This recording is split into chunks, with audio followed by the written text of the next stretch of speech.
কোন কবরে নাফরমানকে যখন নেওয়া হয়, আমি নিজে এই হাদিস পড়াইছি, আল্লাহ নবী সাল্লাল্লাহু আলাইহি সাল্লাম বলে কোন পাপীকে যখন কবরে নেওয়া হয়, কবরের ভিতরে না, কবরে নেওয়া হয় যখন, তার লাশ যখন কাঁধে নেওয়া হয়, এই কাঁধে অবস্থায় নাফরমান আর পাপী আপন স্বজনরা যখন তার লাশ কাঁধে নেয় খাটের মধ্যে,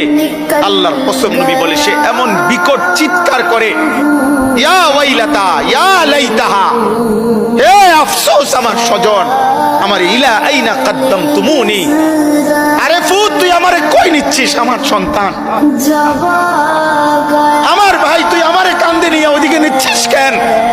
মনে আমারে মাইরা ফেলবে তো, আমারে কবরে দিস্তারে আব্বা, আমারে কবরে দিস্তা, আমারে তো ফেরেশতা মাইরা ফেলবে, আমারে তো শেষ করে ফেলবে, আমারে দিস না।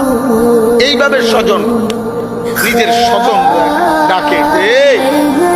কারণ আপন জনরাই তো লাশ কাঁধে নেয়, আপন জনদেরকে ডাক দে, আব্বা এটা করিস না, আব্বা আমারে নিস না হবে। আল্লাহ নবী বলেন পৃথিবীর সমস্ত মানুষ যদি একসাথে শুনতো, এক মাঠে দাঁড়াইয়া একত্রে, খোদার কসম নবী বলছে আদম থেকে ইসরাফিলের ফু পর্যন্ত সমস্ত মানুষ যদি এক মাঠে থেকে একবার জীবনে এই পাপীর চিৎকার একবার শুনতো, আল্লাহ নবী বলেন সাইকা, তাহলে সমস্ত মানুষ একসাথে চিৎকার দিয়া বেহুশ হয়ে যাবে।